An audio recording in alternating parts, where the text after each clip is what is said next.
ትንቢተ ኢሳይያስ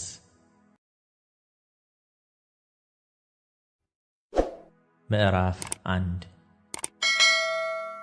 በይሁዳ ነገሥታት በዖዝያንና በኢዮአታም በአካዝና በሕዝቅያስ ዘመን ስለ ይሁዳና ስለ ኢየሩሳሌም ያየው የአሞጽ ልጅ የኢሳይያስ ራእይ። እግዚአብሔር ተናግሯልና ሰማያት ስሙ፣ ምድርም አድምጪ። ልጆችን ወለድሁ አሳደግሁም፣ እነርሱም አመጹብኝ። በሬ የገዢውን አህያም የጌታውን ጋጣ አወቀ። እስራኤል ግን አላወቀም፣ ሕዝቤም አላስተዋለም። ኀጢአተኛ ወገንና በደል የተሞላበት ሕዝብ፣ የክፉዎች ዘር፣ ርኩሰትን የምታደርጉ ልጆች ሆይ ወዮላችሁ! እግዚአብሔርን ትተዋል፣ የእስራኤልንም ቅዱስ አቃለዋል። ወደ ኋላቸውም እየሄዱ ተለይተዋል። ደግሞስ ዓመፃ እየጨመራችሁ ለምን ገና ትቀሰፋላችሁ? ራስ ሁሉ ለሕመም ልብም ሁሉ ለድካም ሆኗል።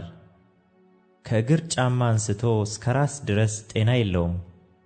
ቁስልና እበጥ የሚመግልም ነው። አልፈረጠም፣ አልተጠገነም፣ በዘይትም አልለዘበም። ምድራችሁ ባድማ ናት፣ ከተሞቻችሁ በእሳት ተቃጠሉ። እርሻችሁንም በፊታችሁ ሌሎች ይበሉታል። ባዕድ እንዳፈረሳት ምድር ባድማ ሆነች።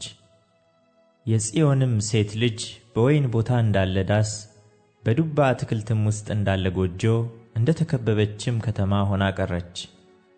የሰራዊት ጌታ እግዚአብሔር ዘርን ባያስቀርልን ኖሮ እንደ ሰዶም በሆን እንደ ገሞራም በመሰል ነበር።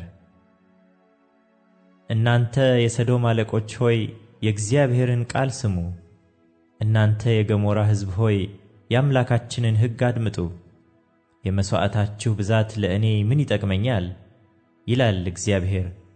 የሚቃጠለውን የአውራ በግ መሥዋዕትና የፍሪዳን ስብ ጠግቤአለሁ። የበሬና የበግ ጠቦት የአውራ ፍየልም ደም ደስ አያሰኘኝም።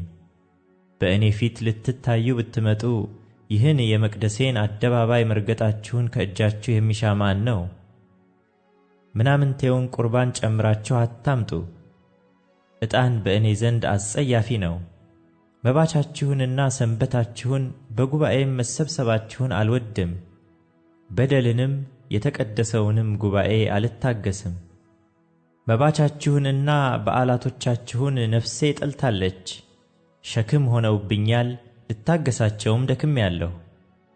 እጃችሁንም ወደ እኔ ብትዘረጉ ዓይኔን ከእናንተ ሰውራለሁ። ልመናንም ብታበዙ አልሰማችሁም። እጆቻችሁ ደም ተሞልተዋል። ታጠቡ፣ ሰውነታችሁንም አንጹ። የሥራችሁን ክፋት ከዓይኔ ፊት አስወግዱ። ክፉ ማድረግን ተዉ፣ መልካም መሥራትን ተማሩ። ፍርድን ፈልጉ፣ የተገፋውን አድኑ።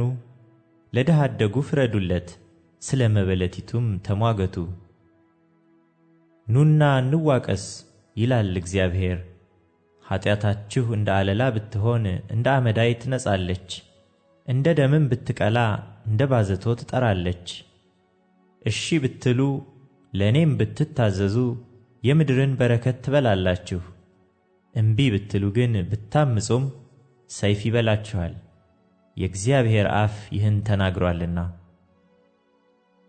ፍርድ ሞልቶባት የነበረ የታመነችይቱ ከተማ እንዴት ጋለሞታ ሆነች!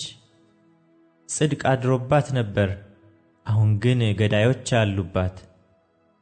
ብርሽ ወደ ዝገት ተለወጠ፣ የወይን ጠጅሽ ከውሃ ጋር ተደባለቀ። አለቆችሽ ዓመፀኞችና የሌቦች ባልንጀሮች ሆኑ። ሁሉ ጉቦ ይወዳሉ፣ ዋጋም ለማግኘት ይሮጣሉ። ለድሃ አደጉ አይፈርዱም፣ የመበለቲቱም ሙግት ወደ እነርሱ አይደርስም። ስለዚህ የእስራኤል ኃያል የሰራዊት ጌታ እግዚአብሔር እንዲህ ይላል፣ በጠላቶቼ ላይ ቁጣዬን እፈጽማለሁ፣ የሚቋቋመኝንም እበቀላለሁ። እጄንም በአንቺ ላይ አመጣለሁ፣ ዝገትሽንም በጣም አነጻለሁ፣ ቆርቆሮሽንም ሁሉ አወጣለሁ። ፈራጆችሽንም እንደ ቀድሞ አማካሪዎችሽንም እንደ መጀመሪያው ጊዜ መልሼ ያስነሳለሁ። ከዚያም በኋላ የጽድቅ ከተማ የታመነችም ከተማ ተብለሽ ትጠሪያለሽ። ጽዮን በፍርድ ከእርሷም የሚመለሱ በጽድቅ ይድናሉ። በደለኞችና ኃጢአተኞች ግን በአንድነት ይሰበራሉ፣ እግዚአብሔርንም የሚተዉ ይጠፋሉ። በወደዳችኋት የአድባር ዛፍ ታፍራላችሁና ስለ መረጣችኋትም አትክልት እፍረት ይይዛችኋልና።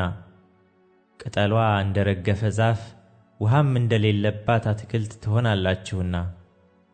ኃይለኛውም እንደ ተልባ ጭረት ሥራውም እንደ ጠለሸት ይሆናል። አብረውም ይቃጠላሉ፣ እነርሱንም የሚያጠፋ የለም።